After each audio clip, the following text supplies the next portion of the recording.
கிறிஸ்துவில் பிரியமானவர்களே, இந்த நாளுக்கான மாலை நேரம் அண்ணா அப்போஸ்தலனாகிய பவுல் ரோமருக்கு எழுதின நிருபம் 8ஆம் அதிகாரம் 35வது வசனம். ரோமர் 8:35. In English it's Romans 8:36. In English it's Romans 8:36. உமது நிமித்தம் எந்நேரமும் கொல்லப்படுகிறோம், அடிக்கப்படும் ஆடுகளைப் போல எண்ணப்படுகிறோம் என்று எழுதியிருக்கிறபடி நேரிட்டாலும். அதாவது அப்போஸ்தலனாகிய பவுல் எங்கேருந்து எடுத்து சொல்கிறாரு அப்படின்னு பார்த்தீங்கன்னா, 44வது சங்கீதம் 22வது வசனத்தை எடுத்து சொல்கிறாரு. என்ன? உமது நிமித்தம் எந்நேரமும் கொல்லப்படுகிறோம், அடிக்கப்படும் ஆடுகளைப் போல எண்ணப்படுகிறோம் என்று எழுதியிருந்தாலும். யாரு? உமது நிமித்தம். அப்போ என்னன்னா, இந்த பாடு இருக்கு பார்த்தீங்களா, இது அர்த்தம் இல்லாதது கிடையாது. இது எதனால வருது?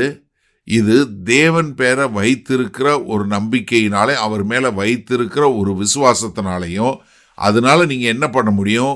இதை மேற்கொள்ள முடியும். அப்போ விசுவாசிக்கிறவன் தனக்கு எதிராக காரியங்கள் வரும் என்பதை புரிந்து கொள்ள வேண்டும். அதனால என்ன சொல்றாரு? எந்நேரமும் அடிக்கப்படுகிறோம், எந்நேரம் கொல்லப்படுகிறோம் என்று சொல்லக்கூடியதாக. யோவான் 15வது அதிகாரத்தில் கர்த்தராகிய இயேசு கிறிஸ்து சொல்லும்போது, சிலுவைக்கு போகிறதுக்கு முன்பாக தன்னுடைய சீஷர்கிட்ட பேசும்போது சொல்கிறாரு. யோவான் 15:18-19 பாருங்க. உலகம் உங்களை பகைத்தால் அது உங்களை பகைக்கிறதற்கு முன்னே என்னை பகைத்தது என்று அறியுங்கள். நீங்கள் உலகத்தாராயிருந்தால் உலகம் தன்னுடையதை சிநேகித்திருக்கும்.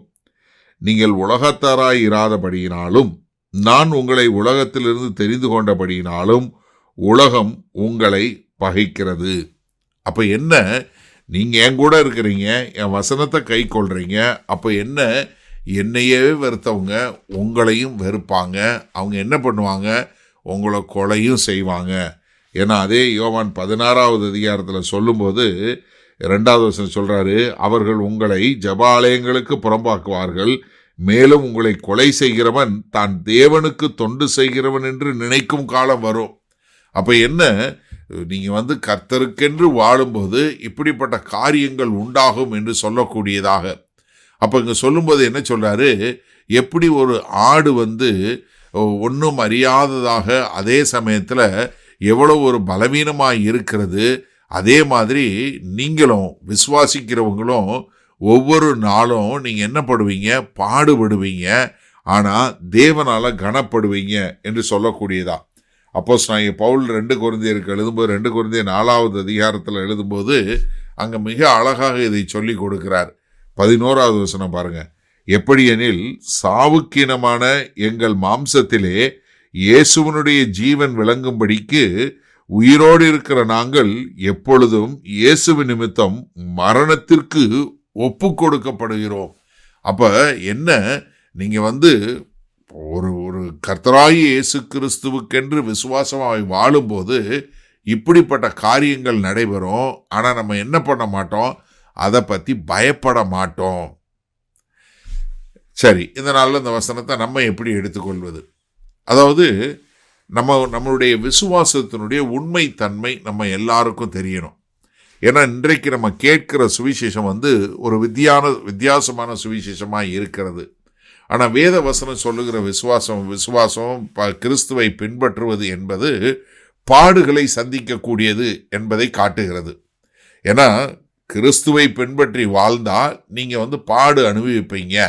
அப்போ ஒரு விசுவாசி கர்த்தராகிய இயேசு கிறிஸ்துவை ஏற்றுக்கொண்டவன் என்ன தனக்கு எதிரான காரியங்கள் நடைபெறும் போது அவன் என்ன பண்ணக்கூடாது? ஆச்சரியப்படக்கூடாது. ஆனால் என்ன கற்றுக்கொள்ளணும்?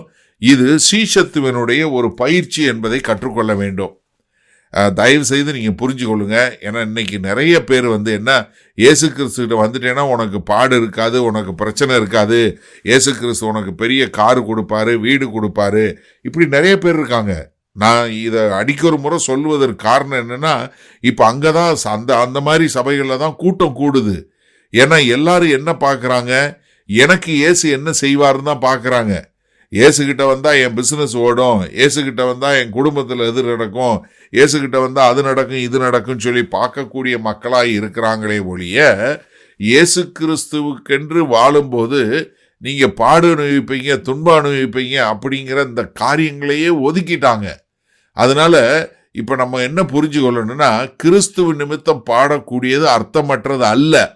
இது என்னன்னா, நாம் அவருடைய நோக்கத்தை நிறைவேற்றுகிறோம், அவரை போல மாறிக்கொண்டிருக்கிறோம், அவரோட மகிமையில போய் சேரப்போகிறோம் என்கிற ஒரு நிச்சயத்தை கொடுக்கக்கூடியதாக இருக்கிறது.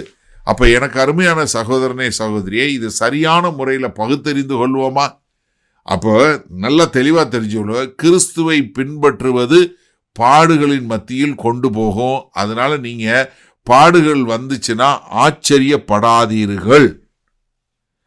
மகா கிருபையும் இரக்கம் நிறைந்த எங்கள் அன்பின் தகப்பனே, இது இந்த காலகட்டங்கள்ல ஒரு பொய்யான சுவிசேஷம், இயேசு கிறிஸ்துவிடம் வந்தா உனக்கு எல்லாம் சரியா கிடைக்கும், இயேசு கிறிஸ்து வந்தா உலக பிரகாரமான ஆசீர்வாதம் கிடைக்கும் என்று தவறான போதனை பண்ணி கொண்டிருக்க காலகட்டத்தில் உம்மை பின்பற்றி வாழ்வது பாடுகளை சந்திக்க நேரிடும் என்கிற சத்தியத்தை உணர்ந்தவர்களாய் வாழ எங்களை முழுமையாய் ஒப்புக் கொடுக்கிறோம்.